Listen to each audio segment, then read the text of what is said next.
Welcome on in. This is the RotoWire Fantasy Football Podcast, the Week 1 preview show. Folks, we made it. We are going to have kickoff in just a matter of hours between the Chiefs and the Lions. Cannot wait. We are going to break down the entire slate, all the tough lineup decisions and fantasy angles from every single game on the slate. Let's get it rolling.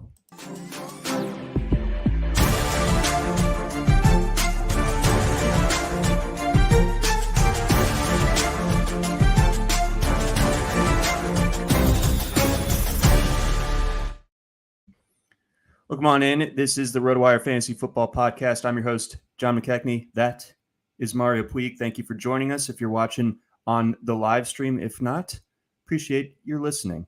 But Mario, we finally made it. We're here. It's week 1. All of our drafts are in the books, at least so we think. Famous last words. Might try to squeeze in one more best ball this afternoon before things get rolling. And there's been a lot of, tough, big name injuries over the last week or so that really complicate the best ball market and the draft market generally. And I think, chief among them, so to speak, is Travis Kelce dealing with that bone bruise in his knee. So let's unpack the season opening game, the kickoff game Thursday night between the Chiefs and the Lions. This was 6.5 steadily over the entire course of the summer, but in light of the Chris Jones holdout and Travis Kelce hyperextending his knee in practice earlier this week, we now see the Chiefs as 4.5-point favorites. The total has not dipped too dramatically, though. It is still the highest on the board this week at 53.5 over at BetMGM. So, Mario, let's start right there. What do we expect with these potential massive Chiefs absences and how that's going to impact this game? The Chris Jones one is huge, even if Kelce is playing, even if somehow Kelce is playing and is anywhere near his normal standard, which, of course, is already far and away top in the league. So it's a formula that the Chiefs have made themselves dependent on, too. It's like they don't have great wide receiver personnel, at least relative to a couple years ago. And Kelce's more important than ever. So even if he's playing and even if he's something like 85%, I still think that's kind of a bit harrowing for the Chiefs, or at least, it's a lot more concerning than it would have been if Kelce were just playing, because when he's on the field, it all works great. But I do worry about the formula if there's no just ace, like Kelce to play, because as much as Noah Gray's a useful role player and a good structural support player, he is not like a shooter, like you're not really getting anything out of Noah Gray from scrimmage except moving the chains occasionally, a timely chipping in here and there. That's the kind of player he is. Whereas Kelce is the engine of the offense from scrimmage anyway. And so it's between that and Chris Jones's absence, I think maybe making it significantly more viable to run the ball if you're the Lions. This is a game the Chiefs are at the very least putting a lot of pressure on Patrick Mahomes, and he's got Arrowhead's help. I think Arrowhead factor pretty much makes Goff a non-factor. Amon-Ra St. Brown's still going to get his 8 to 10 catches, and I think Jahmyr Gibbs could catch 10 passes in this game on his own. So those guys are going to be a fast start duo in PPR leagues at the very least. But yeah, Goff, if the Lions need Goff to get to 240 yards, I think it's over right there, even if Kelce isn't playing. Yeah, that's like you said, that environment, it's probably not going to be great for the Lions and Goff in particular. I think it makes me a lot more comfortable with the Chris Jones absence to fire up David Montgomery as a flex option for this week. I almost wonder if the Lions are a little bit more inclined to run the ball in the Chiefs, sans Kelce. I still expect the Chiefs to win here, and I actually still expect them to cover. But if the Lions, if their pace of play drops as they're trying to attack the middle of that Chiefs defense via the run, I wonder if the best bet from this game would be the under 53.5. I kind of like the under. I think the arrowhead factor is severely limiting for a quarterback like Goff, and so even if the Lions are moving the ball well on the ground, especially with Chris Jones out, that's a heightened possibility. Even if they meet that, it's the kind of thing where it's going to be long drives where they run out a lot of clock. I think also the Chiefs might be more run inclined than most weeks too. I mean, if Kelsey's not there, that's not just their wide receiver one in terms of like target allocation. It's like they've become so accustomed to sort of like an automatic return from him at high volume, in large part because of like the way he plays relative to a defense is not it's not as easily addressed even as a wide receiver. So it puts so much more stress on the offense, I think, without him out there from the passing offense perspective, that it seems like a good week to me to get all of those running backs involved, but especially Pacheco and the ground game. If his shoulder's all right, then now would be a really good time for him to carry them, if Kelsey's not available. With that said, I really like Sky Moore a lot if Travis Kelsey's out. Travis Kelsey takes so many slot reps in that offense that and obviously draws from that part of the field as a result, that with his absence, I don't think there's any chance of it getting away from Moore, honestly. Like, I think because Moore would be the next slot guy up, would run at those general same depths. It's not going to be a scenario, in my opinion, where like Valdez Scantling goes off as a result. Like his role is keeping the safety back and driving the safety back. I don't think he's going to be going in the part of the field where Kelsey does. It's pretty much all Sky Moore's territory, I think. Yeah, I think so as well. Definitely like and feel confident in starting Sky Moore this week. We have him as wide receiver 29. So that puts him as like a solid wide receiver 3 type of option for this week. I bet he's going to be if Kelsey's out, I'll say top 25 week for Moore. I'm liking it. I've acquired plenty of Sky Moore shares in recent weeks, so hoping to see that. But it is a bummer overall with Kelsey getting hurt so close to the season getting underway. But I think well said, well summed up when it comes to what this Chiefs offense might look like without Travis Kelsey, and also how the defense and the Chris Jones absence could influence this Lions offense. Let's go ahead, keep things moving. Let's get on over to Sunday. Right here in my backyard, the Atlanta Falcons, America's team, playing against the Carolina Panthers. Bryce Young's NFL debut. The Falcons checking in as 3.5-point favorites. The over-under in this game set at 39.5. What are you on the lookout for in this game? It's going to be interesting to see what the Falcons show. I can imagine them not wanting to show everything right away, but if Arthur Smith really wanted to set kind of like a new tone and kind of give the feeling of a fresh start for a team that could use, of course, some excitement, it wouldn't be the worst setting in the world to kind of blast the doors off the place when it's, a division rival in theory and their, franchise pick, franchise quarterback, first overall pick quarterback. It might not be the worst time to set a spectacle of, pummeling those particular guys and showing like trying to give the look of a new era being ushered in.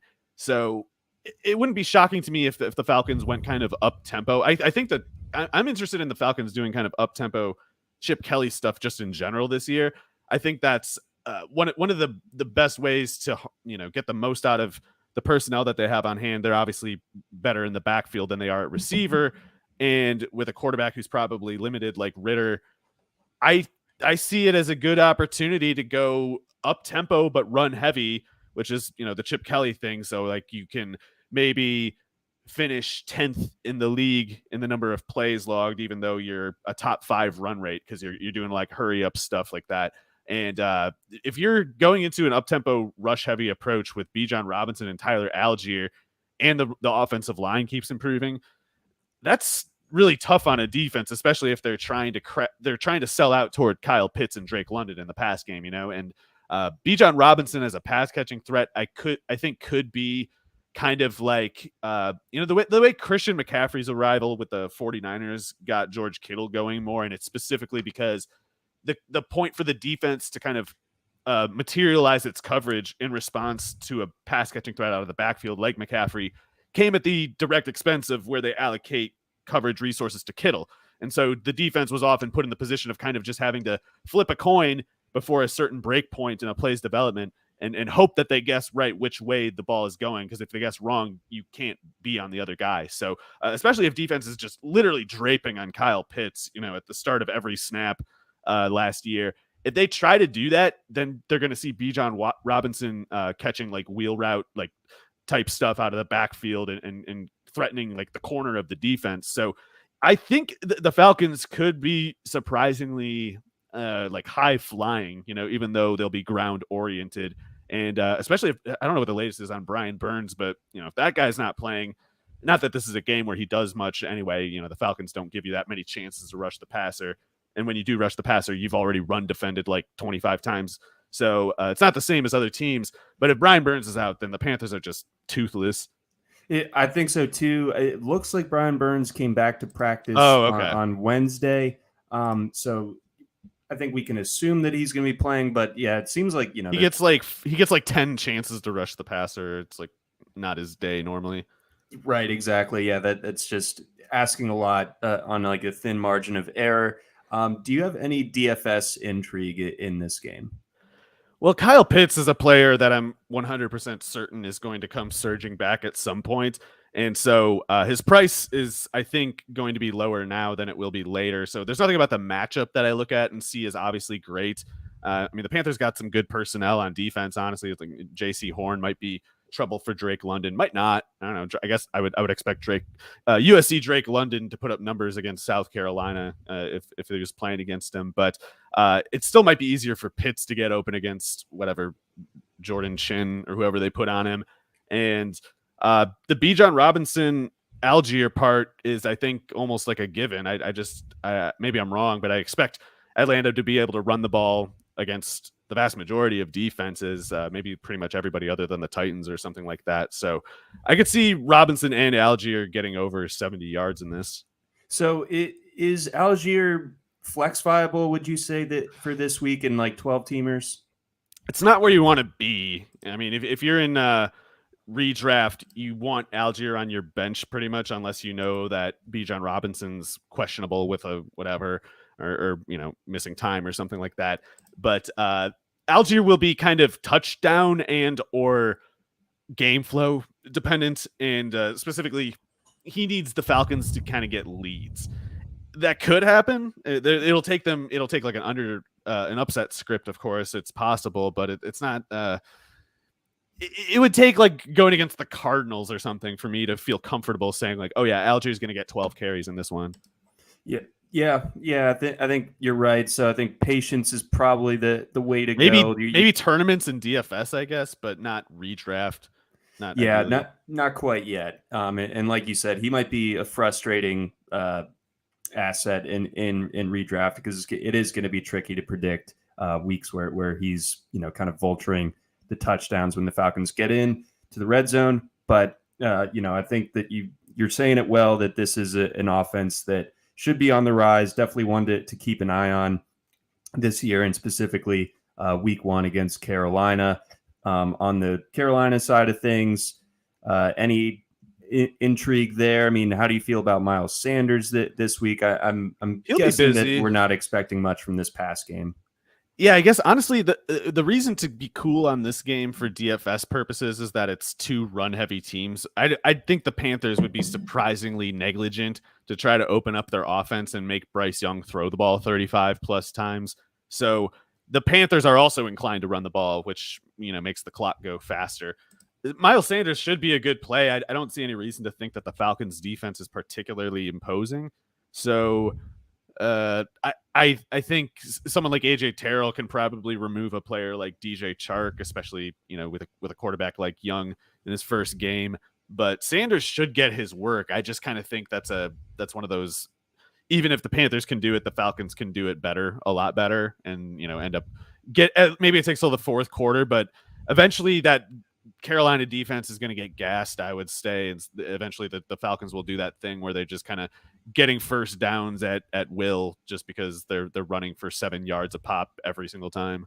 Yeah, just gashing them. Last time I saw Bryce Young at Mercedes-Benz Stadium, he rattled me to my core during his Heisman season at Alabama. That's long in the past. Georgia has not lost a game since then, so all good. More bad news for Bryce Young. I think he plays for the Panthers, and it's not going to be easy. Nope, that's definitely playing on expert mode. Before we get on over to our next game, we got a message from our friends over at Rival Fantasy. If you're looking for a place to play head-to-head fantasy football games without the huge tournaments, salary caps, or complicated game types, then Rival Fantasy is where you want to play this NFL season. From a twist on a classic game with Fantasy Bingo, where players generate a lineup to complete achievements, and Get Bingo to head-to-head fantasy challenges, where you'll pick which of two players will score more fantasy points. This is the best of fantasy sports.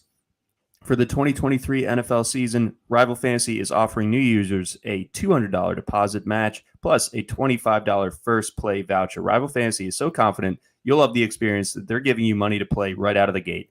Experience the future of fantasy sports on Rival Fantasy and become a rival today. Also have a message from our friends over at Blue Wire. And we're off to the next game. Ravens, Texans, biggest spread on the board here. Ravens -10 at the big crab cake. Over-under set at 44, 43.5, depending on where you're looking. Very similar setup here where we have a rookie quarterback going on the road, tough environment potentially, maybe less so in the Falcons case. But regardless, the Texans, Vegas is not expecting them to be very competitive here because we have a huge spread and a pretty low total. I guess my big question here would be, does the Marlon Humphrey absence maybe open some things up for this Texans pass game? Because we figure if they're going to be trailing, pretty pass happy on Sunday potentially. Yeah, they'll, I guess, need to pass. I don't know if they'll have the ability to. Even when they're trying to play catch up, I feel like the Texans are going to have to play it kind of careful because they're down 3/5 of their starting offensive line now. And two of those guys in particular, they were banking on being improvements relative to last year. At center, there was Scruggs, and Kenyon Green played last year, but he wasn't as good as he was going to be this year. He's out for the year. Scruggs is out for the year. Titus Howard is out for like at least 4 weeks. He's the right tackle. So that's brutal, and it's brutal no matter where the Texans might have been playing. So having to go to Baltimore, we talk a lot about Arrowhead. I would say Arrowhead's the toughest place to play, especially if you're a weak arms quarterback. Going to Baltimore is probably the second toughest place to go to, or very close anyway. And CJ Stroud, I think, is a good prospect, but it's just such a bad position that this leaves him in with a makeshift offensive line. The Ravens defense, I don't expect to be the best in the league or anything close, but they should be better than they've been in a little while. At least at corner, of course, they're very thin. I don't expect the Texans to have the ability to really hurt them for that. And the rest of the defense, I think, is looking quite a bit better than it has in a while. Still questions to me, I guess, on the defensive line a little bit and the edge rush. But I'm not sure about the pass rush. Yeah, right. David Ojabo could be a real game changer as far as that goes. And having what's his name, Clowney, I think I know he gets hurt all the time, and he's such a mercurial player, but he can have an effect, and I don't know if they've had so much of an effect there. Also, Owe should keep getting better. I know he's not exactly that young, but he's still at a point in his career where development has certainly occurred with other past cases. So a guy as toolsy as him getting some help from Ojabo, I think it's trending upward. And Marcus Williams, if he stays healthy all year, that center field position that he can play so well, it's going to be a pretty tough defense. And in any case, I think a defense much worse than the Ravens would still be a problem for the Texans in this setting. So I'm heavily invested in the Ravens offense this year. I don't know if I expect them to need to do that much. This might be like a Gus Edwards game of all things. Interesting. So I don't know. I feel like they're going to want to, not too dissimilar from what you're saying about the Falcons game. Like, take this opportunity to bank a blowout win. The Ravens with the new offense, I feel like there's going to want to be some catharsis let out potentially. There could be. It just might look a lot like, the first half of I don't know what the game would have been, like Louisville versus Samford in week one. Lamar's first start in 2019 against the Dolphins. Oh, right. Yeah. Something where he has like 4 touchdowns on like 17 pass attempts. And so he somehow has 4 touchdowns and only like 154 yards passing. Something like that is possible, I think. And of the Ravens wide receivers, who would you feel comfortable starting in your lineups this week? Well, the market is compelling itself to start Zay Flowers. I feel like he's clearly the fourth pass catching option on that offense. So I wouldn't want to be in the position of having to start him. But with that said, everybody getting reps here, except for maybe Nelson Aguilar, who's terrible, will be a real threat to the Texans defense. Even someone like Isaiah Likely or Charlie Kohler getting a handful of big plays here would not be terribly surprising. The Texans defense is going to get better. It may well be better already with DeMeco Ryans there, but they don't have great personnel yet. They still have some turnover too. I don't know why they cut Desmond King. That seems like it's just going to make things harder on themselves to me. But the Texans, I think, basically get completely demoralized in this one, and I think maybe they start kind of tough, play hard certainly, but they're going to get gassed and demoralized in this one. Yeah, the Ravens are my survivor pick this week. I would be fully shocked if this is anything short of a cover for Baltimore. So that would imply a 10-point margin of victory, if not more. So yes, with you there. This is a rough spot for CJ Stroud to be making his first NFL regular season start. Let's stay in the AFC North. Let's go Bengals Browns, the Battle of Ohio, to kick us off over there. We got the Bengals checking in as 2-point favorites. This line danced around a little bit, of course, over the summer when Joe Burrow was sidelined with his calf issue. If you remember, week 1 last year for the Bengals was really rough. That was against the Steelers, however, who probably have a more lively front seven by a decent margin than the Browns. But it was a slow start for them coming off the Super Bowl loss, now coming off the AFC Championship loss. And then obviously on the other side of this one, we get to start to answer the question of which Deshaun Watson is playing this year. Is it the one from the final 6 games of last year where things looked clunky, to put it lightly, or is this something where Deshaun clicks back into his last form that we saw him in Houston? So your thoughts on this game with the Bengals checking in as slight favorites? I think the public, not that the public is too high on the Bengals necessarily, but I think there's kind of an eagerness to kind of like witness something with them. Like there's this assumption that like Burrow could be that next, transcendent something. Like people have been kind of waiting for him to do it a couple of years now. And it's kind of like with Josh Allen and the Bills. I think there's sort of like a public enthusiasm that can be maybe exploited a little bit for that sort of star power offense. But I don't think they are clearly a better team than the Browns. I don't know if I would even. I guess I would pick the Bengals to be the better team because I certainly, think that they're well put together, and Lou Anarumo gets that defense to overachieve, even though it has totally decent personnel too. So their defense and their offense both should be tough.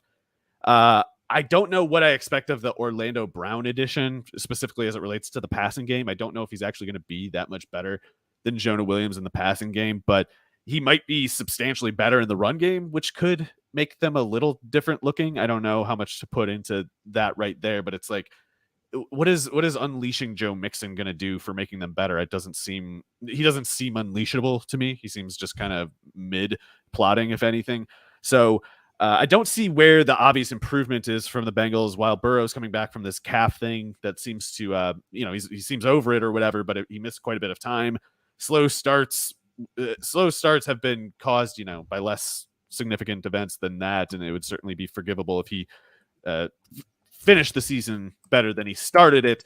And meanwhile, as far as the Deshaun Watson question goes, to me, this is again, I got to go back to the Mike Vanderjagt thing. Mike Vanderjagt came back and he went from the best kicker in the league to the worst, and it's all because he gave himself the yips after basically getting into an embarrassing public feud with Peyton Manning.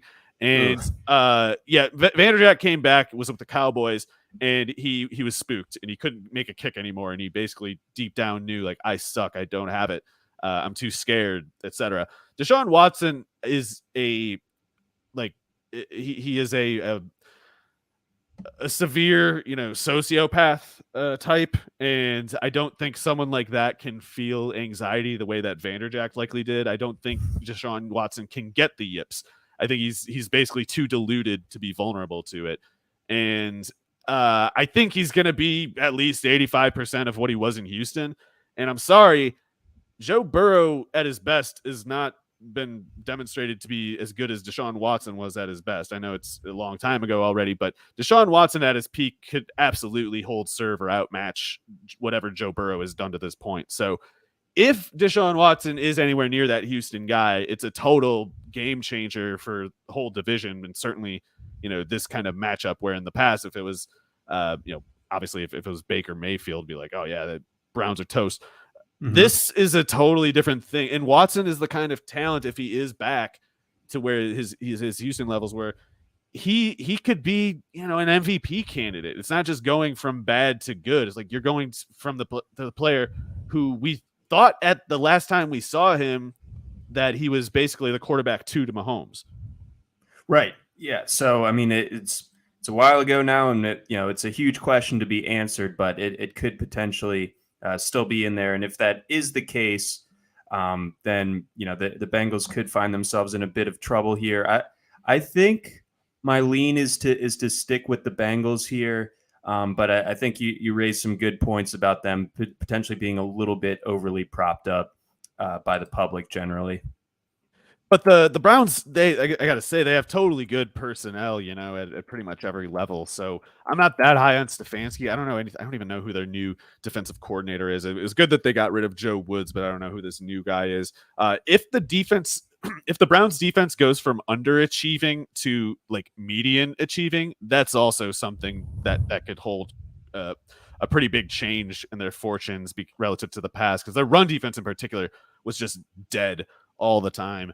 And the personnel's still bad there, but they always had issues with getting returns worse than their personnel. So we'll see. That I'm not expecting them to have a great defense, but they might have gone from a liability to a average sort of unit. Yeah. So keep an eye there. Let's see here. It looks like Myles Garrett will be good to go. Greg Newsome will be good to go. Denzel I don't know about Ward. He was still in the concussion protocol as of Wednesday, so that'll be something to keep that would be big. Yeah, well.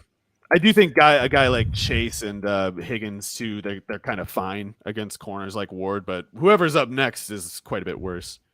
Yeah, absolutely. So that is definitely a big storyline heading into this one. Let's go on over to the AFC South. We've got the Jaguars, my darling, at least for this season. Yeah, man. I mean, I'm drinking that teal Kool-Aid. Well, you're a Ravens fan and a Jags fan, whereas I'm just I'm a Jags fan and Lions fan or something. I've got the split jersey. Let's see who played for both of them. A little football immaculate grid. Calais Campbell, wearing my Calais Campbell split jersey, and then the digit stitching will be the Falcons colors. Oh, cool. Yeah, that sounds pretty sick. But yeah, I don't know about you, John. The reason I'm kind of a fan of the Jags is just that I don't know. I'm a fan of Doug, or at least I like Doug. I think he could be a little bit better as a coach, but I don't know how you could dislike Doug. And not just that, they seem to have kind of a cool, likable cast of players. I'm definitely rooting for Calvin Ridley to hopefully experience some good fortune for a change. It's been 2 years of I would say a lot of unfair difficulties for him. And this game here is kind of begging for a Calvin Ridley, renaissance, because not just it being a divisional game, John. I think there is a little bit of that Arthur Smith having to consider. Like, do you want to not just win this game, but maybe make the team that you face later this year kind of just truly believe it can't play against you at all, that it can't keep up when you see them again, just make it a foregone conclusion in their mind that they're not getting that one. The Jags could do that here. I think. I know the spread's only 3.5, but I'm sorry. If the Jaguars only win by 3, it's basically because they didn't try to do more. And I don't know why they wouldn't. I almost wonder if just by accident they'll win by 14 points in this one. I like Anthony Richardson a lot as a prospect, but the theory of justifying him as a top 5 pick, the theory was never like, oh, he's going to be so great this year. Like, he's a very young player for his experience level. Like, he only turned 21 in May. So particularly when we knew he had some kind of refinement to do, the fact that he is that young kind of makes it on the younger the quarterback is, the more unfair it is to expect them to make the changes that we know they need to make. And so it's just a particularly vulnerable point in Richardson's career, even at home, that if the Jaguars just play basic run containment, basic, not letting anyone get outside the defensive end, not letting anyone through the middle too badly, I don't know what Richardson can really do here to fight back against a Jags offense that looks like it should be kind of wheels up. The Colts don't have great pass defense personnel. No, they don't. Choose your fighter. Rams, Cardinals, or Colts for worst team this year. Cardinals, but the Colts could be, they would be bad. It's like I think Richardson is super talented, and Shane Steichen is probably a quite good coach. So I don't expect the Colts to have the compounding issues that especially the Cardinals will have, with John Gannon being just a total doofus. So it's also the Colts have some good, like it's tough to be the worst team in the league when you have DeForest Buckner, like just him alone, it makes it tough to pull that off. But with that said, aside from DeForest Buckner and Grover Stewart, I don't know what this team thinks it has going for them. They suck. They're terrible, especially without Jonathan Taylor. They're gonna get what they deserve. Yeah, I think the Jags not the players, but Jim Irsay. I mean, we have no need for you. We have no need for people like that. There's no justification for people like that. Time to wrap up this freak show. Preaching to the choir. We do have a question in the chat related to this game. Alexander Mattison or Jonathan Taylor's replacement, Deion Jackson? So we don't know for sure how much Jackson's going to play relative to Evan Hall. And I guess Moss probably isn't back for this one, but he's practicing. I guess we got to make sure he stays out. I like Deion Jackson, and I would expect him to keep off Hull, but that's just kind of me guessing. And Hull is not a bad player, especially for pass catching purposes. He's very good. So I don't want to, it's not as easy to call a fade on that guy as some other players. So with that said, I know that the Buccaneers run defense looks traditionally pretty tough. Totally fair to have some concerns about Alexander Mattison, especially his efficiency. He's probably going to be a target and touchdown dependent and carry volume dependent kind of producer. I just think that he is a really good bet to play 40 plus snaps most weeks, including this one. And even if he's touchdown dependent, I just kind of like the chances of that here if necessary, because I don't expect the Buccaneers to be especially good. Their defense, I think, will play tough, but I think eventually give way. And, the difference between Kirk Cousins, Justin Jefferson, Jordan Addison relative to Baker Mayfield and the Buccaneers receivers, I think is just kind of too much and kind of trends toward good scoring opportunity for Madison. Yeah, I would start Madison as well. This could just be generally a huge week for Duke football. You get Monday, beat the brakes off of Clemson, and then who's reveling? It's crazy. I know, it's wild. Oh my god! And then Noah Gray could do something on Thursday night, and if Deion Jackson shows out, and then Daniel Jones on Sunday Night Football. Are you kidding me? Duke could be like the capital of they might be the crucible of all football. Let's keep rocking here. You just mentioned that Bucks Vikings game. We got that up next. The Vikings sitting as 6-point favorites at home. 45.5 is your over under there. I feel like the Vikings will be popular because the Buccaneers are kind of just this rudderless ship. But I don't know. The Vikings just gave us so much reason to doubt them, like actually taking care of business last year. They're played in so many one-score games. I don't know if it necessarily gets better this year. I don't know if it regresses against the Buccaneers specifically, though. But 6 points, I don't know. I feel like that's a bit much. Some dumb, weird stuff is going to happen in this game. Like a bird is going to fly into the glass facade at the U.S. Bank Stadium, and it's going to rattle Kirk Cousins, and all of a sudden there's a pick six. Something weird's going to happen in this game. I feel that much. But for fantasy purposes, we talked about Madison already. What possibly what possible direction is this Buccaneers offense going to go in under Baker Mayfield with no Leonard Fournette either? I have no idea. I can't tell what the Buccaneers are trying to do exactly. Like, it's possible that they, of course, they're not really looking at Baker Mayfield as a long-term option, but they still might not tank quite so obviously, just because they might see it as a chance to, like, oh, we'll trade Mayfield for a third, and then we'll trade up to get our guy in the draft. I don't know what their goals are exactly. It's like, if they were going more for the tank, why not trade both of Mike Evans and Chris Godwin by now?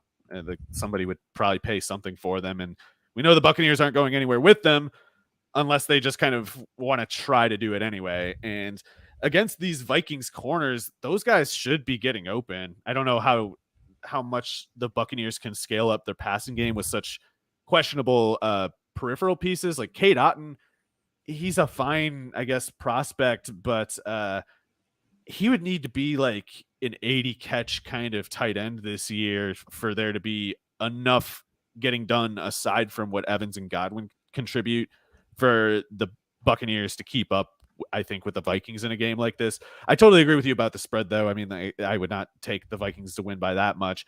I just think that basically the Buccaneers are just kind of like a decayed version of what the Vikings are. And even though the Vikings are kind of a little bit fraudulent, they're not quite so, they're not at like the low points of their, parabola or whatever. Like there's somewhere before the end points, where the Buccaneers just look like an end phase team that's just like waiting to get reallocated, liquidated, I should say. Yeah, the Bucks aren't too dissimilar from the Rams in the sense that they push their chips to the middle for a Super Bowl run, and they're paying for it on the back end pretty significantly. Maybe not as much as the Rams, but the Rams do have their first round pick this year. Go figure. So we'll see what ends up. They got to get rid of that. That's burning a hole in their pockets. See, exactly. They already have their quarterback of the future in Stetson Bennett on the roster. So like, why even bother trying to tank and aggravating your fans to get one Caleb Williams or something like that. Let's keep rolling here. We've got, I don't know how to make heads or tails of this game. We've got the Saints 3-point favorites at home against the Titans. 41.5 is your total in this one. There's some interesting storylines here. I think the Titans have essentially been, and I think rightfully so, like kind of left for dead by most pundits. They still have Mike Vrabel. I don't know. They might still be cagey, but do they keep it to under a field goal? That I'm not so sure in the Superdome. Yeah, the Titans are one of those teams who, even when they're bad, you kind of got to take them more seriously than you'd like to as a favorite. Like, you normally look at a team, especially with the passing game that they're likely to have, which is to say a dysfunctional one. Like they're not going to be able to do much volume wise, and even banking on explosiveness, even banking on kind of like plus efficiency numbers, especially with defenses playing big to counteract the Derrick Henry threat. That was something they used to kind of bank on in the past, and I don't know if they're going to get that much with that offensive line replacing 4 starters. only one of those replacement guys, Skoronski, is even in theory supposed to be any good, and he's not going to be as good as a rookie as he will be in a year or two. They might be like them and the Rams and who else? Oh, the Texans by injury. These are three offensive lines that could be remarkably bad. And the Saints, they don't have the most obviously intimidating defense in terms of like disruption. Like they've got good. They've been like smothering the past couple of years, but not so much of ferocious. They don't have like the image of the quarterback getting blindsided 3 times a game, because Cam Jordan's like a 285-pound tight defensive end, and Carl Granderson on the other side is a big one too. If anything, they seem to sacrifice disruptiveness for bulk up front. So it's a good build though for the Titans, because the Titans, you don't need to be that good at pass rushing to get heat on them, and B, as much as you'd love to have that as a clinch card or whatever, if the Titans are only throwing it 25 times, then it's more important that you're really good at stopping Derrick Henry, which it seems to me like the Saints should be. Derrick Henry can, of course, if he kind of gets that sleeper hold on you by getting to 25 carries, he can break any defense if they get gassed enough. I just don't think it happens here. The Saints offense, with that said, could start a little slow, both because the Tennessee defense, at the very least will be wily and aggressive. It might actually, in addition to that, be legitimately good. So the question is just, especially toward the run, of course, they might be legitimately good. So the question to me is kind of like, which side breaks here and which side is more liable to give the game away with turnovers or whatever, or poor field positioning otherwise. And I'm a little worried about Carr. I'm a little worried about the Saints pass blocking and stuff like that. But ultimately, I feel like these two sides kind of like cancel each other out until you get to the question of like Chris Olave and Michael Thomas versus that Tennessee pass defense versus the question of that Tennessee passing offense against the Saints cornerback group. And the Saints cornerback group, I would say, is quite a bit better than the Tennessee one. And not just that, Chris Olave to me is so singularly frightening that I think it's almost a bad thing that the Titans might encourage the Saints to throw the ball by being so tough against the run. And with Kamara already being out, that was this is setting up to be a big Olave game is what I'm getting at. Nice. I'm all for that. I think for a lot of fantasy managers, I think if they drafted Jamal Williams this week is one of the 3 reasons why. So I think you have to fire him up regardless. And Kendre Miller, not really looking good for this week. Continues to have some durability issues. So I think Jamal Williams is a worthwhile play this week. I don't know if I'm going to DFS him necessarily, but I think redraft. I think you go ahead and start him. Where are you with Juwan Johnson? He's kind of on the border. I like him a lot. Startable this week. Okay. Yeah, I like him a lot this week. He's one of my favorite DFS picks. Man, I'm so bitter and regrettable that I'm so upset about how I don't remember this is, I guess, after the Jimmy Graham signing, so like a month ago or something. Juwan Johnson was going almost undrafted in best ball leagues for like a 2-week span for some reason, and now lately he's gone back up to where he was supposed to go all along, in my opinion, like the 13th, 14th, and I wish I had took him in the 18th round every single time in that stretch, but I didn't. So I'm gonna have to be playing him in DFS though, because as much as Michael Thomas totally butchered AJ Terrell in week 1 last year and had a couple other good games before he got hurt, so Thomas could be a totally big deal in this game. I just think Olave is just so crazy good, and Juwan Johnson's pretty cheap in DFS sites. Okay. All right. So that's a good summation there on the Saints offense. Quick question here. DeAndre Hopkins or T. Higgins for this week? Higgins for me, pretty easily. Yeah, Higgins for me as well. Matt wants to know, did the Treylon Burks hate go too far late in draft season? I say no, it didn't go too far enough. Yeah, I don't know if, and certainly no one was hating on Burks. It's just that, like I was talking about before, 4 new starters on the offensive line, and when one of them's a rookie, it's and then that rookie's not like John Ogden. It's just bad. It's a bad setup. And Tannehill's had such a long history of durability trouble. He's kind of prone to getting himself rattled both physically and mentally after the prior occurs.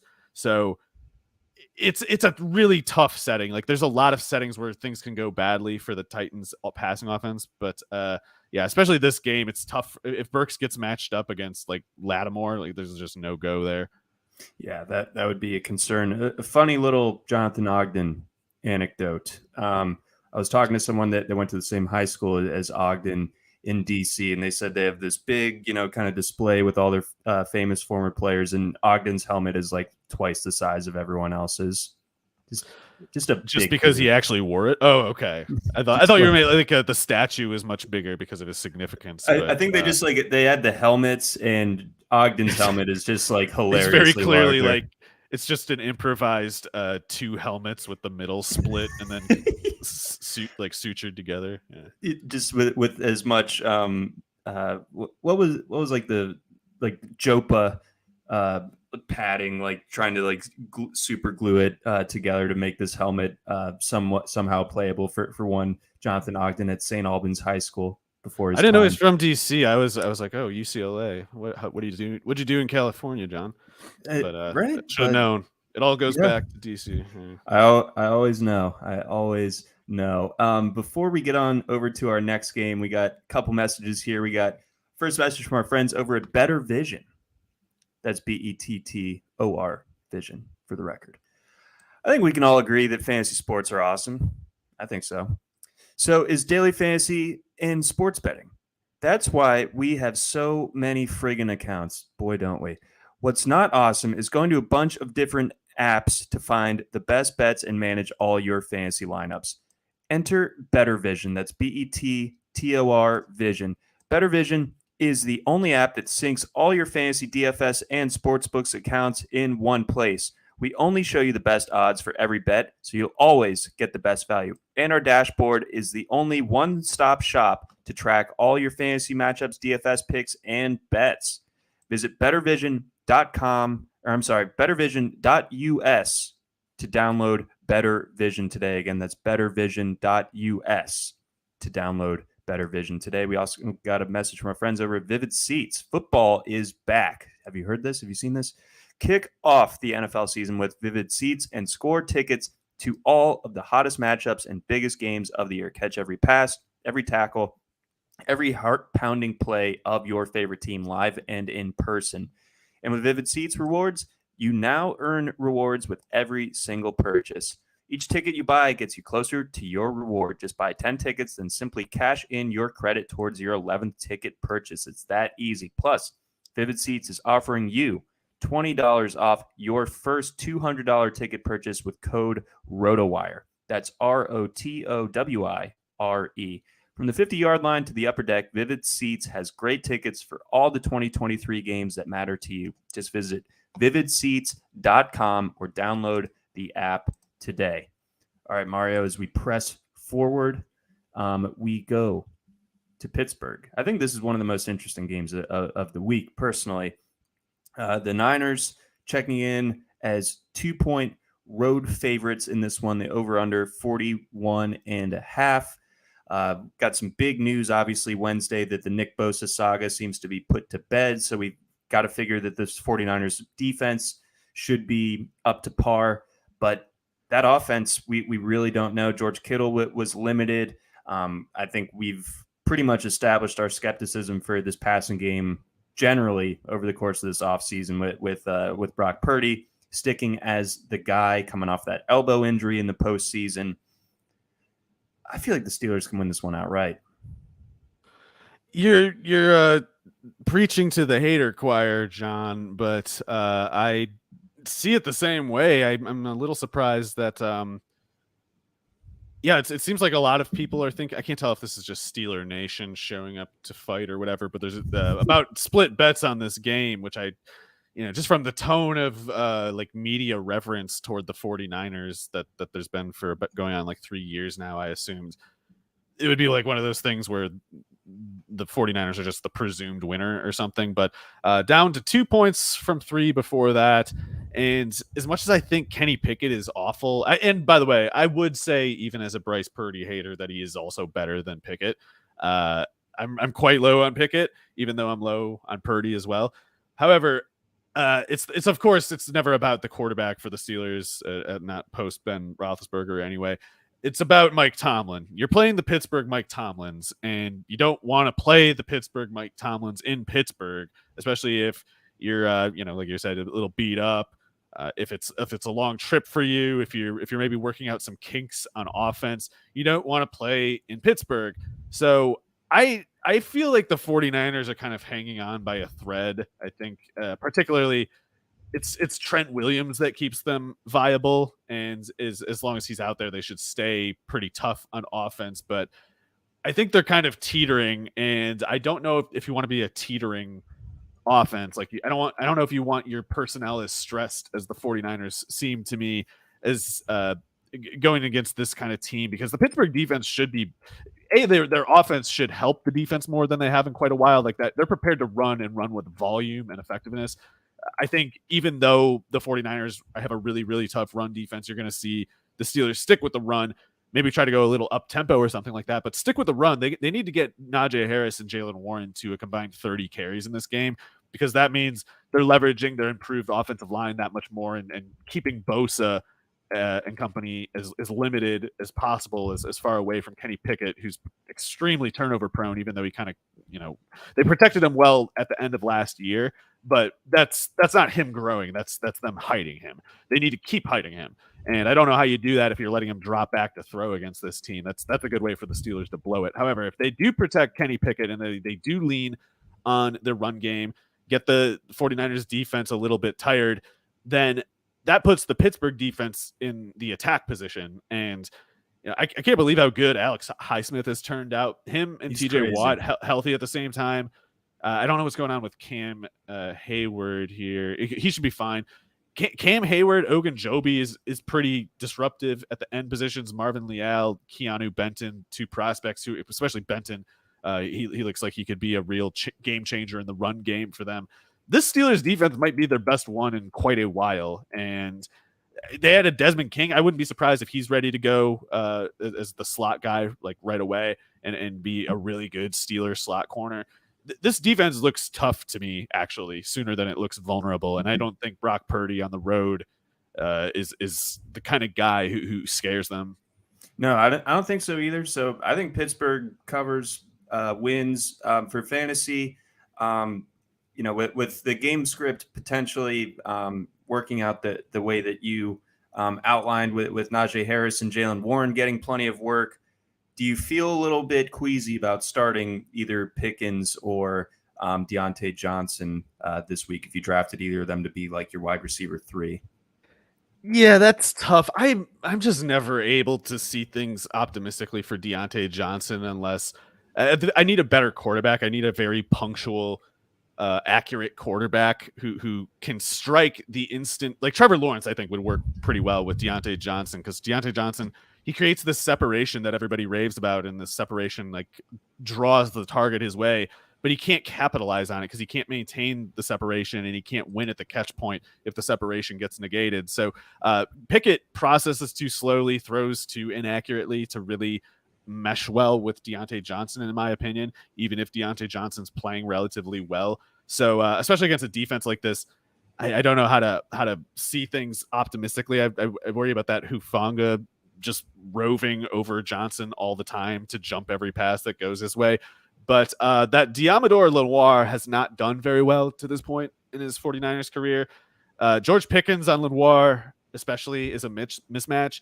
Charvarius Ward, unfortunately, does probably counter George Pickens really well. So if the more Ward is on Pickens, the worse for the Steelers, the worse for Pickens especially. And I don't know if Deontay can get away from guys like Warner and Hufanga, like doing that underneath game. So I think if the Steelers need to throw the ball 30 times, they're pretty much toast at that point. Okay. All right. So a little bit of reality check then. I think I'm probably still starting Pickens where I have him. This will be a brutal game, by the way. These guys are going to be like, there's going to be personal fouls. I'm excited. I like some chippiness, especially when you don't really expect it. Like two teams that really never play each other. They're not gonna get along. Trust me. They're not pals, buddy. Let's keep going here. Last game of the 1:00 Eastern window. Trendy survivor pick, and I'm getting why. Washington.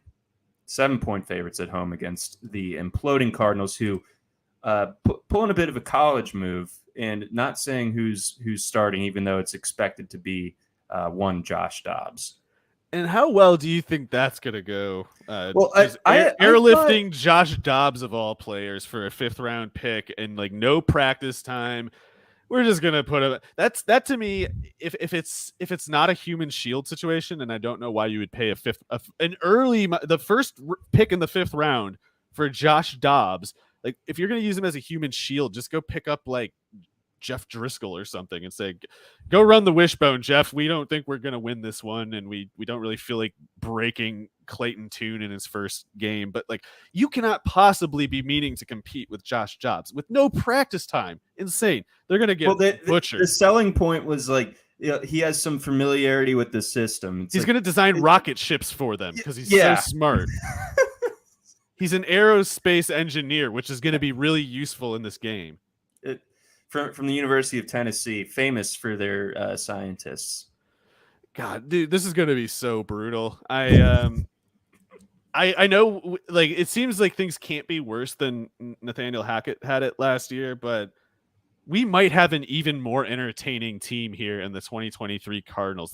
The tiny receivers, the quarterbacks, John. It's just John Gannon. John, this is good programming. This is going to be memorable. It's got it all. Like the Broncos, like they were so good defensively last year that their games would just be this weird slog. I mean, obviously that added to the drama, I gotta say, because it was always like, is Russell Wilson going to blow it? He's getting his 15th chance to come back, and he blows it every time, and it was so crazy. This admittedly will be more. It will be less ambiguous. That we're not going to have, the Cardinals defense does it again, and we're going to have. Josh Dobbs they're gonna throw it 40 times with Josh Dobbs, and maybe this will be the part of it where it goes well for them, and it never will. The whole will get it's gonna be like blasting open a canyon in like the first quarter, and then they'll keep digging from that point. It's gonna be awesome. So I'm firing up everyone that I have on Washington. I'm not starting Howell in single QB leagues. But would I be surprised if he scores in my best ball lineups? No, I wouldn't. DraftKings, it's tough to stay away from him at least a little bit because he's like 4,900. But they don't need to throw the ball. That's the reason to maybe not go super heavy on Howell in DFS, even though he's tempting, even though the upside is certainly there. I don't know why they would throw it more than 25 times in this game. And at that point, you need Howell to average like 10 yards a pass and score 3 times, which could happen. It's just... he's still a fringe guy, and that's more like what happens with totally good, well proven players, and he's got a ways to go before I'll think he's that good. Exactly. As far as the Terry McLaurin toe injury, limited Wednesday, assuming that he maybe suits up but doesn't play a full complement of snaps. Obviously, Jahan Dotson's going to benefit, we think, but.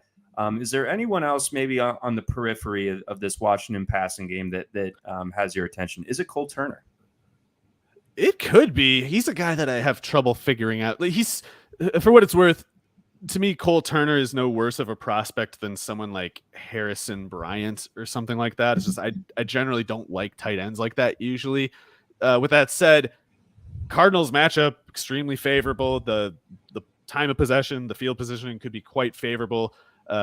Sam Howell could be throwing more passes closer to the end zone than any other game this year, and Logan Thomas is out still, right? So working to confirm. I thought he was like very creakily working his way back in, but granted, I'm only assuming we've got him as good to go.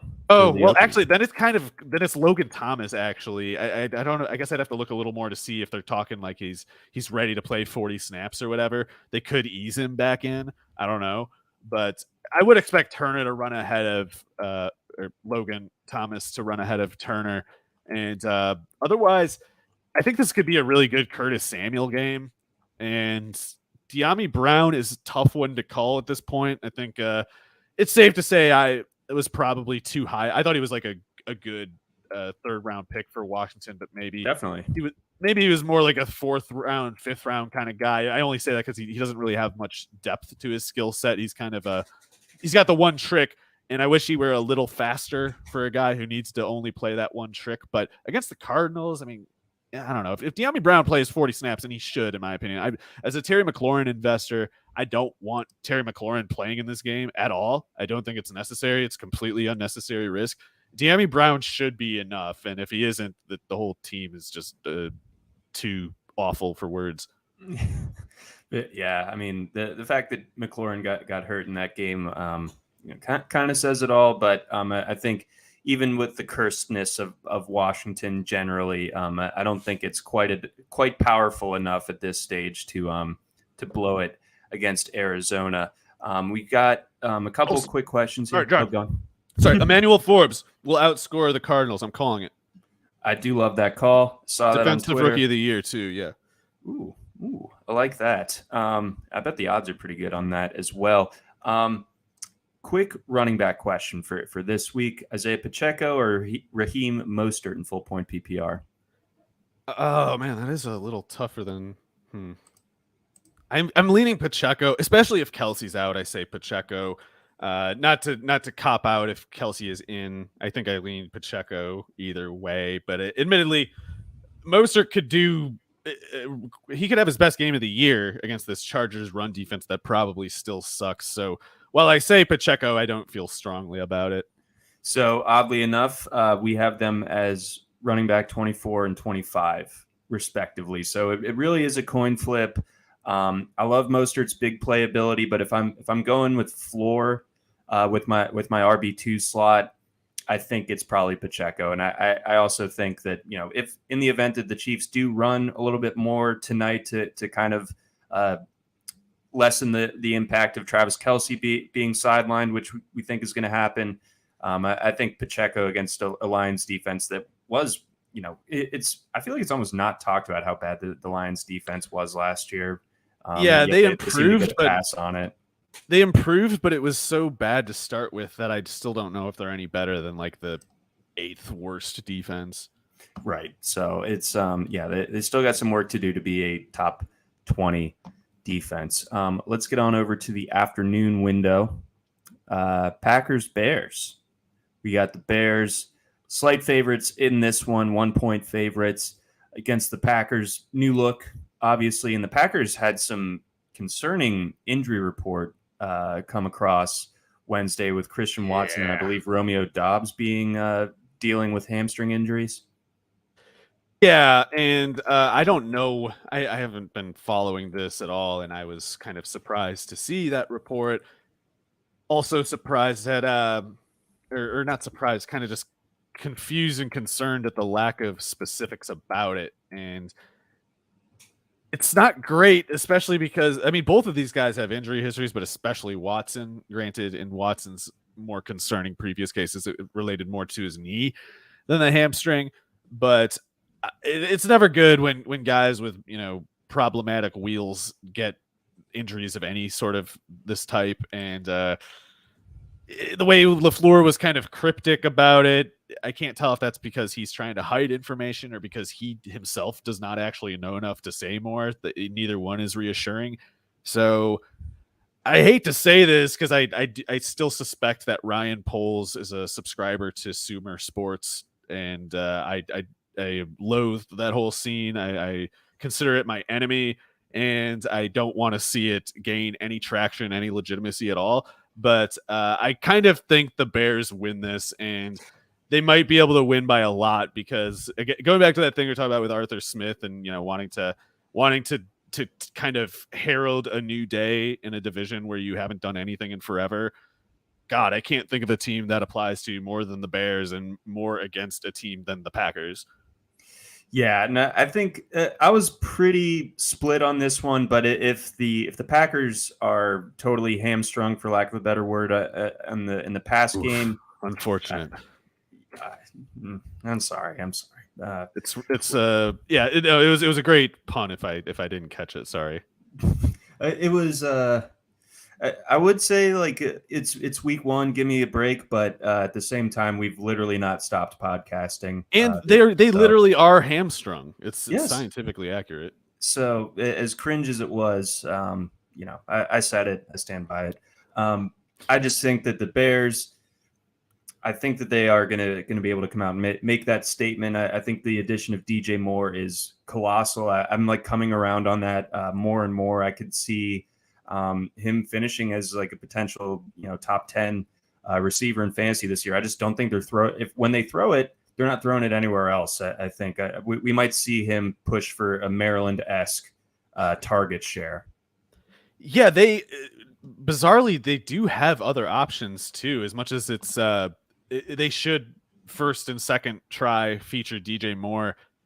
I can't imagine Chase Claypool is anywhere near as bad. Like he must have been completely checked out or something last year to the point that they either got him over it or whatever, and he's now ready to be who he actually is, or they're just going to have to yank him after like 10 snaps and never play him again or something like that. Like there's no in between for me. I don't understand how an in between occurs. So Claypool doing more. Mooney as a second receiver, I think is totally fine. He was overexposed as a wide receiver 1, but right, putting his second or third corner on him, he's going to get open again. And the Bears just have a lot more firepower than the Packers do, and the ground game too. I think they could, they can do that thing that Arthur Smith can do also, where it's like they can go up tempo because they have running back depth. It's, Khalil Herbert probably doesn't want to go over 15 carries that much, but Deontay Foreman can take however much is left. Roschon Johnson, I think, is overrated, but he's fine. You can take some reps against a run defense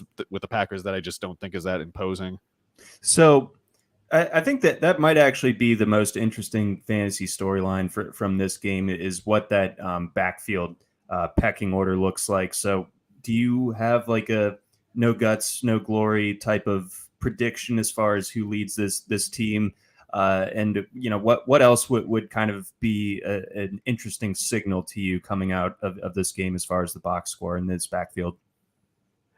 I have a lot of trouble deciphering the Chicago backfield. I know it's given that I've been kind of a vocal critic of the Roschon Johnson hype. You might think that I have a clear idea of how it'll go, but beyond Herbert starting and giving something between 12 to 15 carries most weeks, I don't know what's going to go on after that.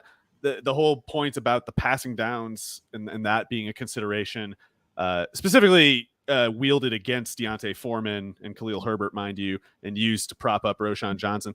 I don't know if there's much to that for a couple reasons. One is that I don't know if the Bears are going to throw that much anyway. I don't think that a running quarterback like Justin Fields leaves structural room for pass catching targets the way other offenses would either. So I don't think they have a need for as much pass blocking, and I don't think they have as much need for route running at running back as almost any other team in the league, bar maybe the Falcons or something. So with that said, to the extent that passing down considerations come into play, there has never been an obvious trump card here for Roschon Johnson relative to Travis Homer. So even if Foreman and Herbert are out of the way, Homer could still be there. And Homer, by the way, is a time-tested pass blocker and pass catcher both. He's very good at both of them. And while he can't take on anywhere near the volume that Roschon Johnson can, that doesn't matter because it's not on the table. They're not asking him to take 20 carries. There's maybe 6 to 8 carries left over.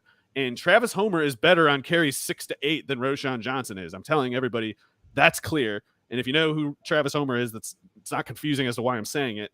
So Roschon Johnson, he's the kind of player who could stay involved because he's not bad at anything. And sometimes injuries hit, and sometimes they're like, we need someone who can do this not terribly. Do we have anybody who can do this not terribly? And he'll be an answer whenever that comes up. But he will never be like the basis of a game plan, in my opinion. Yeah, I don't think so either. I'm thinking that the market has it correct that Herbert's the Chicago back to have targeted this draft season, but I'm not sure if there ends up being a truly right answer as far as any of these guys giving you more than like flex production. Sometimes short of injuries, unless somebody gets hurt, you're not using these guys very effectively outside of best ball, in my opinion. And yep. I took Foreman because he was the cheapest of him, Roschon, Herbert, but not because I was like, oh, I would love to have to make this call every week. No, Right, exactly. So the best ball wrinkle, certainly introduces a different way of looking at this backfield. Let's go out west. We got the Broncos, 3.5-point favorites, 4 at some shops, going up against the Raiders. We've got a total of 44 in this one. All right, does Sean Payton really help resurrect Russell Wilson, or is this going to be more of the same? I don't know, man. Both of these teams are so busted. I do think Sean Payton, over a long enough time range, will prove himself to be a good coach again. I don't expect McDaniels to ever do that, but in the meantime, I just don't know if I trust the Payton effect to having taken hold yet with this Denver team, which is kind of rotten, just in a lot of ways, and it's becoming in recent times. It's being reminded again in recent times that right, Russell Wilson might actually be the primary obstacle to this team being good, and it might not be so simple as, well, Peyton comes back and fixes Russell Wilson. Maybe Wilson can't be fixed. Maybe he can only be removed, and maybe that's not an option for them right now, politically, financially. So I don't know how much Peyton can do about this. However, I will say that they win this game because early season Mile High has historically a really reliable effect of giving the Broncos easy wins. And however much concern I have about the Broncos, Russell Wilson and all that, I'm not going to be able to feel better about Josh McDaniels, not at least with Jimmy Garoppolo as a quarterback. If it was some really great quarterback, then I'd say, yeah, McDaniels can't screw this up. But McDaniels can screw this up, and better teams than his have lost to Denver just pretty much because of the early season Mile High factor. Yeah, that I think is really significant here, and I think the Raiders are pretty much an unserious team at this stage. So the Broncos, even if the offense is maybe clawing its way towards the top 25, it might still be enough this week. Although your thoughts on what the passing game rotation is going to look like in Denver with the litany of injuries. Like, is Sutton going to push for double-digit targets? Is Marvin Mims going to show out in his debut? Where do we think that this all ends up as far as the Broncos passing game this week? Well, I can tell you that the guy they had at wide receiver 4, Brandon Johnson or whatever, is completely not an NFL receiver. So they don't have a 4 wide ability. And that means Dulcich is going to have to play in 4 wide, even if they didn't initially want him to. And of course, he was going to play some amount anyway. So as far as games where Adam Troutman also plays 40 plus snaps, I think this will be Dulcich's highest snap count this stretch anyway is going to maybe have higher snap count than certainly when Jerry Jeudy is able to return. But they have to play Mims 50 snaps in this game. They cannot put Brandon Johnson on the field. It's just a joke. He can't. He must be a special teams player or something, because he's just not an NFL receiver at all. So if you're the Broncos, I think you kind of want to make the game short. You want to lean. I think this is a Pirine game more than a Javonte Williams game. Maybe they give Williams more work in the first half than the second, just to kind of generate some momentum and get a lead, and then put Pirine in to keep it. Something like that. But with such short wide receiver personnel on this team, I don't think the Broncos can afford to get into a 60 snap game. And 60 snaps is kind of average. I'm saying, like, they need to make this a crawl and just bleed that clock as fast as possible, which I think should work, because I don't want to count out Garoppolo. I guess he's not awful, and having Devontae Adams, Jacoby Myers, maybe there's something there, but I just think that the Mile High factor will have that Raiders defense particularly gassed and ineffective. And Nate Hobbs, maybe he gets put into shadow coverage against Sutton, and maybe he stalls him. But there's gonna be a leak sprung somewhere, and be it Mims or Dulcich. I think they'll do enough in conjunction with the running game to just make this kind of a quick, but not a fast death, but a steady one for the Raiders. And then when it comes to Jacobs, I think everyone who drafted him is going to start him. But do you feel a little queasy about it? Not really. I know it's queasy if you're relative to getting the hopes up for another, 1,600 yards rushing or whatever. But Jacobs going at the third round or whatever he did, he's going to come through if he does even 80% of what he did last year. So I didn't mean to skip him. I should have probably, counted for him more because he should be able to run on the Denver defense. But I don't know. It's the early season mile high factor, especially. I guess I got to check the weather, but if it's warm there, if it's like 80 degrees there, especially or higher, that would be quite taxing on the traveling team. Yeah, I think so too. I mean that makes this weekend's game between Colorado and Nebraska kind of interesting. That's crazy. That's a whole different podcast, so we'll leave that be. But I think I do believe in that mile high effect, especially early in the season. Josh Jacobs, for the record, 200-yard games against the Broncos last season with 2 touchdowns in one of those games. Yeah, he projects totally good on paper. I think he's a definite start, but I just can't. I'm not getting my hopes up for the 2022 showing in this particular game. I think he would do better, in week 2 against most defenses, just away from mile high. Yeah, I think so as well, and I think that maybe he is still working himself into true. Wrong place to go, by the way. If you're working into game shape, this is not the place to go. Yeah, I hope he's been wearing one of those cool elevation masks like Steve Smith used to wear to help his cardio or something. Was that like a Bane mask or something? I don't remember this. Yeah. Okay. It looked exactly like the Bane mask. It was fun times in fitness tech. Let's go to. I think this is also one of the best games this weekend. Certainly the most high scoring implied on Sunday. We've got the Dolphins going out to LA to face the Chargers. Chargers 3-point favorites in this one. Over under sitting at 51. We're getting a lot of Mostert questions in the chat, so I'd like it if you gave the official State of the Union on Raheem Mostert starting this week. It looks good. It's tough for me to see him getting to something like 15 or 16 carries. Salvin Ahmed might poach some of those before, if over 12 carries or something, they might put Ahmed on the field. I don't really know. A-Chain, I guess, more ideally would be the guy getting those carries, but that wouldn't be ideal for Mostert. I think if you're a Mostert investor, you want to see less A-Chain, more Ahmed, and I guess it's trending the other way. Like A-Chain's doing full practice and stuff like that. So with A-Chain there, I still think that the limitation that would have been present with Jeff Wilson is pretty much intact, because Jeff Wilson isn't a 15 carry guy either. He poaches like 8 carries, and that's enough to make the margin pretty tough on Mostert, because the Dolphins ran either the second fewest or the fewest running back carries in the league last year. So this is it's not their default inclination to feed the running back, but Mostert is super reliably efficient, and of course has had some monster games thanks to his game-breaking speed.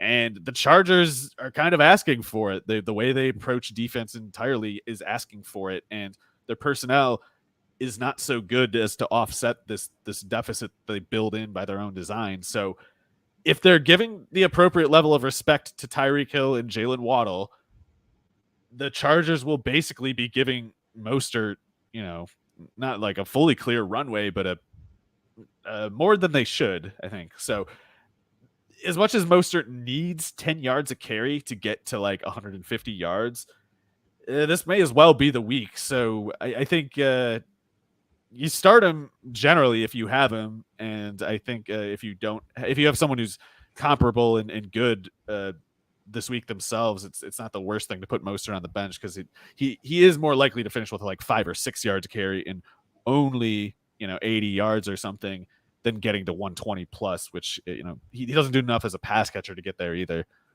Right. So he's tricky, but yeah, I think I am starting him in most places, at least as a flex consideration. A couple quick questions here. Let's see. We've got Deontay Johnson or James Cook. So 2 of our favorites. Let's see.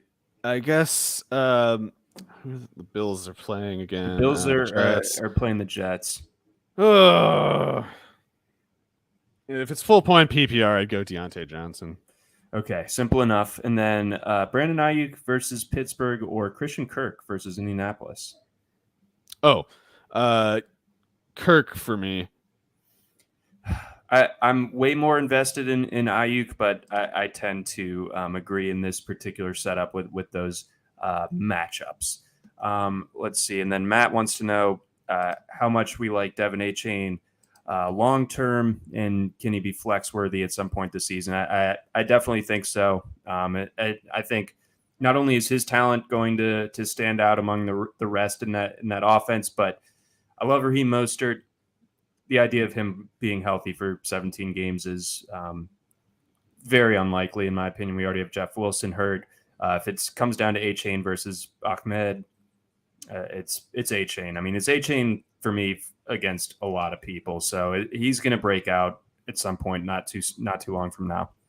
Yeah, it could be this week. I mean, the shoulder, knock on wood, seems like it's not an issue. Every single thing that I was just describing as positive for Mostert applies just as much to Achane. It's just that Achane, I would guess it's something like for every 12 carries Mostert gets, Achane probably can't get more than 8. But if it's that close, that might be enough, because Achane, I mean, he's gonna have whatever, an 80-yarder at some point, something like that, and he probably does more as a pass catcher than Mostert. Yeah, I think so as well. So it's not going to be long before Achane is someone that we're starting most weeks. On the Chargers side of the equation, how do you think this new offense looks, and who stands to benefit? It's a little tough for me to figure out what to think about Kellen Moore, but I don't think it's presumptuous to just, say he's going to be better than Lombardi, and maybe by a lot.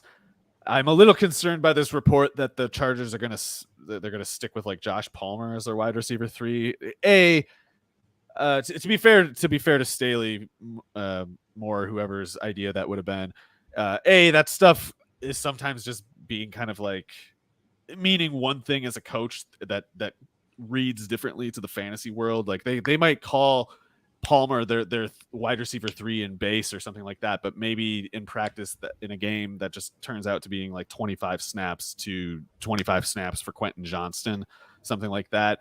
And B, I think it's one of those things that could also just be like read into. I don't know. One thing that I'll say for sure is the more they play Palmer, the worse the results will be. The more they play Palmer instead of Quentin Johnston, the more they will watch themselves suffer and have to ask themselves the question, why are we doing this again? And generally the answer quickly hits them. Oh, we have none. We have no reason. We were just being stupid and exercising what we thought was conventional wisdom and playing it safe, but it's actually just we are inherently cowardly and needed the truth to like grab us by the throat to be able to look it in the face. And I think that Quentin Johnston, the more he plays, the better, because he'll just be better than Palmer, just point blank, and be the ways that Johnston stresses a defense are ways that the defense would have to leave themselves more vulnerable to Mike Williams and Keenan Allen to account for in response. So I could see the Chargers making things needlessly difficult on themselves by playing Josh Palmer. I could see that report just kind of turning out to be wrong. But the answer to which it is actually holds some sway for me, because I'm sorry, Palmer is never going to be an above baseline receiver. He won't be, and he can't give you a big play, and he can't threaten past 8 or so yards. So as much as Moore is better than Lombardi, I'm sure you're not going to get that downfield element if you keep running the same personnel that Lombardi did.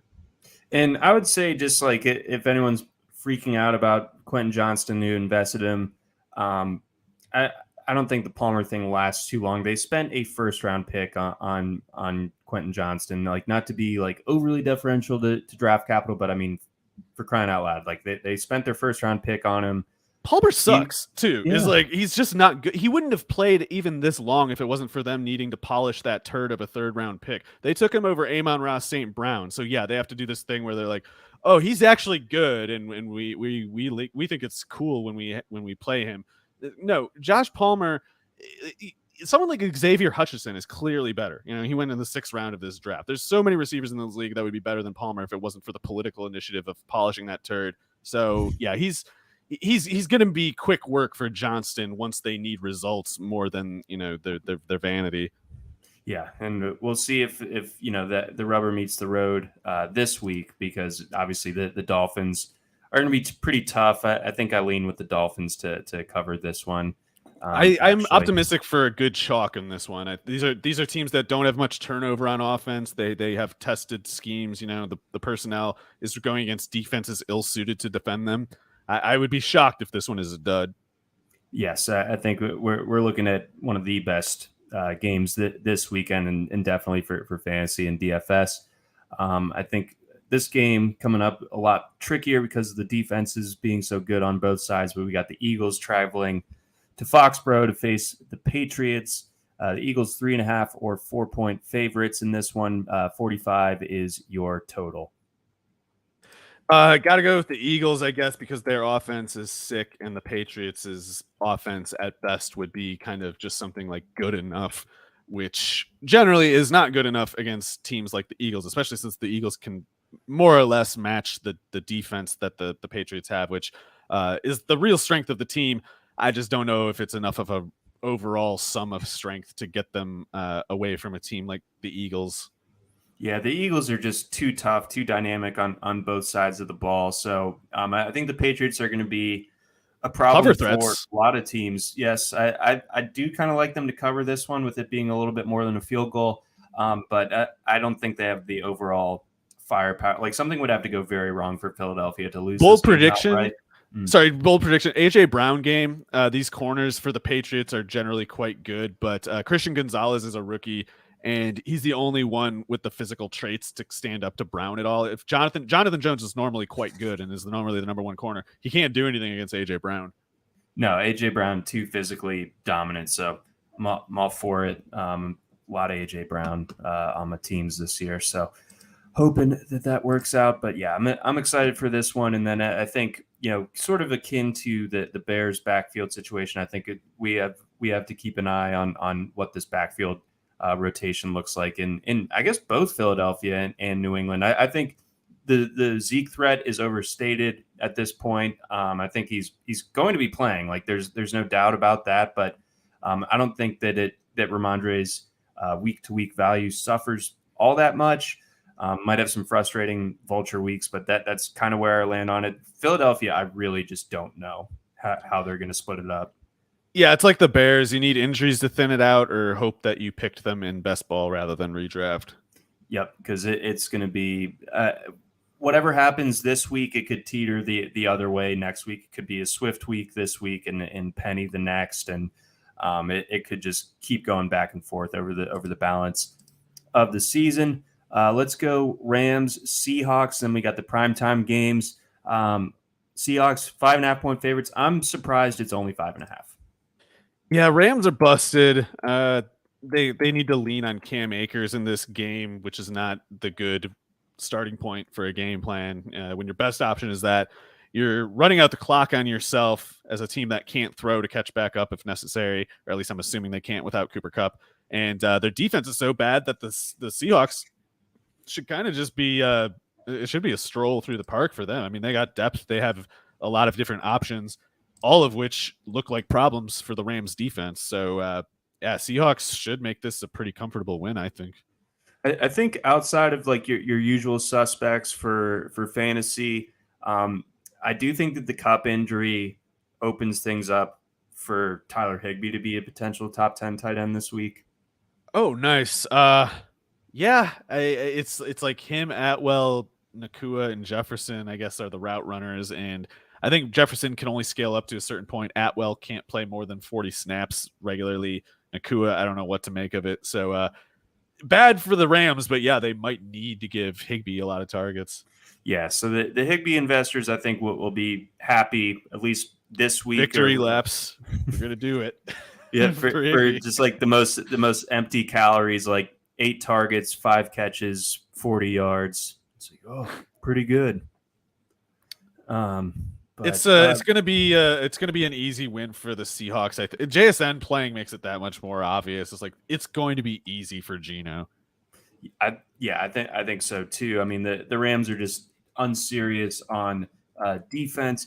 as well as offense, unserious generally. I've seen some rumblings and grumblings that I haven't checked the total veracity of this, but is Charbonnet third on the Seahawks depth chart going into this week? Probably not. What is people saying? DJ Dallas is ahead.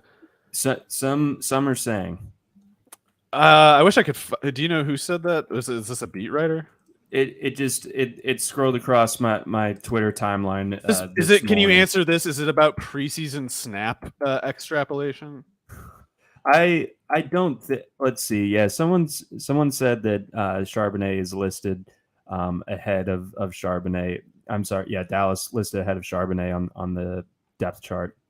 Okay, so if it's a depth chart, it's just like a non-binding thing. DJ Dallas, to the extent that he plays, is on passing downs.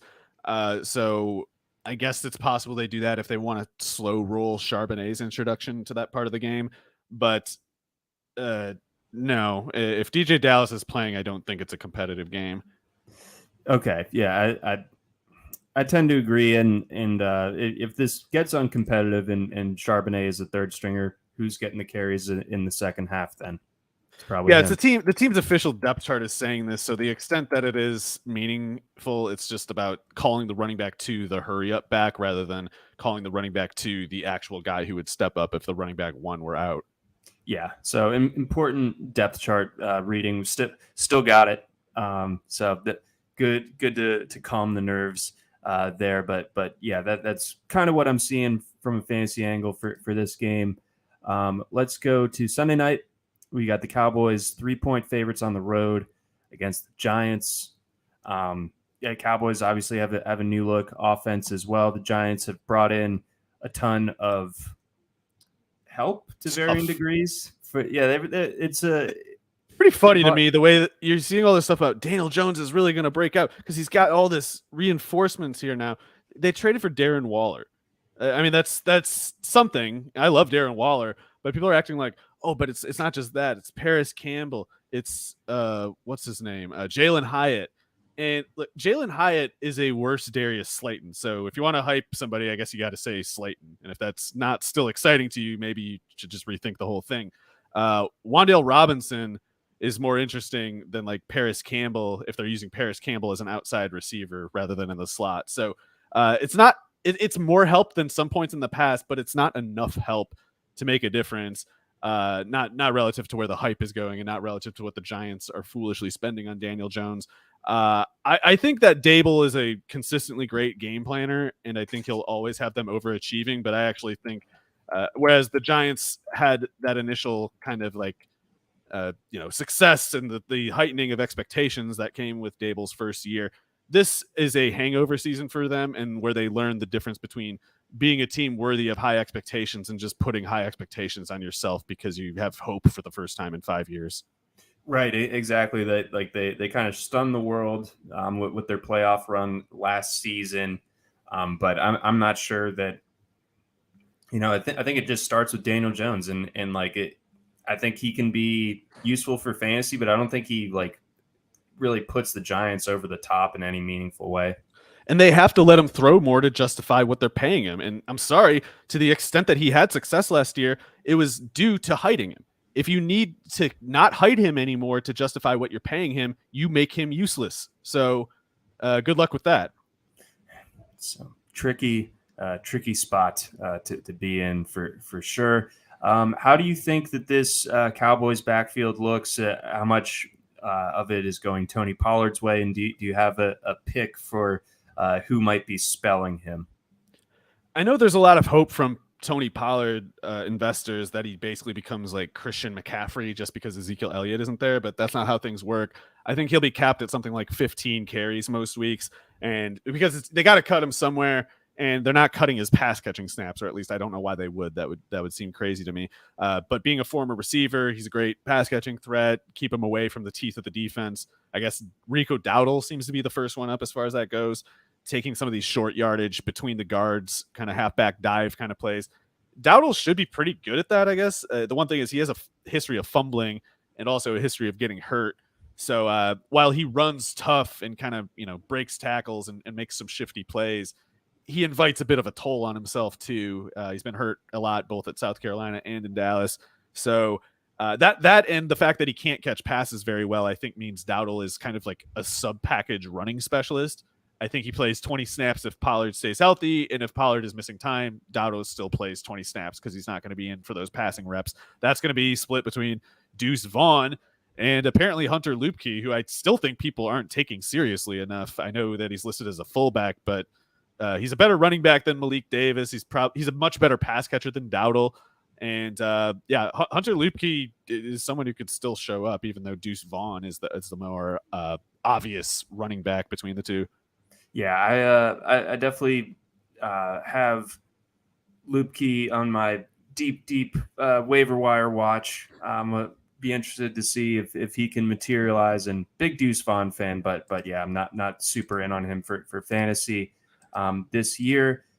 Let's go ahead and round it out. Monday night, Bills, Jets. Bills 2.5-point favorites in this one. Are the Jets for real? Probably. Their defense is almost certainly for real, and if Mekhi Becton can stay healthy, that could be a big deal on their offensive line too. I don't know what's a fair expectation for Rodgers' change of scenery first game, and the Bills' defense, of course, has some good players. Sean McDermott's a time-tested defensive coordinator. I don't know how to kind of like game it all out, but I of course always think about the run game, and even though I have this concern about Rodgers in his first game, especially, new crew, new place, defense that's tough in the Bills, I feel like the Bills won't be able to run at all in this game. In every game where Josh Allen has to lead the Bills in rushing, it's exciting, of course, for the shootout potential and Josh Allen's fantasy points and stuff like that. But it's not a good design for an offense, and it means you're going cold when Josh Allen isn't making those big plays as a runner. So, especially with Josh Allen being pretty turnover prone as a passer, I think this sets up for a game where if the Bills defense doesn't make Rodgers look bad, the Jets defense could make things surprisingly tough on Allen. Not because it's not necessarily like Allen's fault. It's just he's going to get left holding the whole thing again. And he pulls it off sometimes, but it's just you'd much rather have asked him to do that against a defense that's not so intimidating. Exactly. I mean, this might be the best defense in the league potentially, or at least top 3, and now it has a credible offense on top of it. So, I mean, I'm liking the Jets in this spot. How do you think the Jets split up Breece Hall coming off his injury, of course, and Dalvin Cook just being signed a few weeks ago? Well, I think Cook is going to get most of the early work, which makes sense, I think, just to kind of hide Breece Hall. But one thing that I think will happen is if Dalvin Cook is struggling, then the Jets will feel a sudden, maybe unexpected pressure to maybe rush Hall. I don't think they're in any position to watch Cook sort of just plod away, wasting time, wasting plays. If Cook isn't getting it done, I think they might kind of break the glass, pull out Breece Hall, whereas they might have been hoping they could wait until week 6 or something to do that. So with that said, I think the Bills' run defense is kind of it's probably better without Tremaine Edmonds, honestly. They probably got better just by not having Edmonds on the run defense, but they're not built for it quite as much as the Jets are. There's no Quinnen Williams there. There's no CJ Mosley there. So whereas the Jets can kind of just easily stop the run without even really needing to try to, the Bills are not really built that way. And I think that if there's a stalemate, that's not the side you want to be on. You want to be on the side that can hold up against the run and dictate against the run, because there are some scenarios where there's really nothing else to do. No, 100%. And then, tacking on there on the other side with Garrett, we know what Garrett Wilson is at this point, a first-round pick for fantasy. But I think it's becoming an increasingly important question to have an answer to when it comes to who that number 2 pass catcher is for Rodgers, especially with Alan Lazard and Mecole Hardman both showing up on the injury report this week.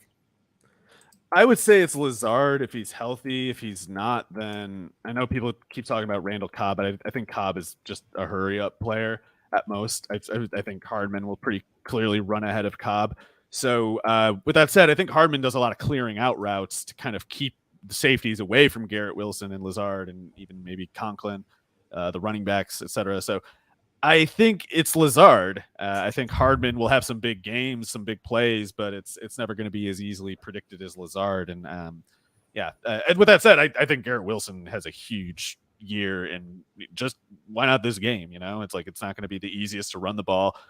Those corners can't cover him, so make the whole offense about freeing him up for this game. It's that's how you loosen up the run defense, probably. I'm thinking so as well. I'm thinking Garrett Wilson, huge game coming this week as part of what ends up being a huge season for the second-year player. That's going to round it out for us here on the RotoWire Fantasy Football Podcast, breaking down all of Week 1 from every single angle. Thanks again to the viewers for tuning in and anyone listening on podcast form as well. For Mario Puig, I'm John McKechnie. Thanks for listening. Try RotoWire today, free for 10 days. Get our premium tools, rankings, analysis, and breaking news alerts. No credit card required. Go to rotowire.com/try.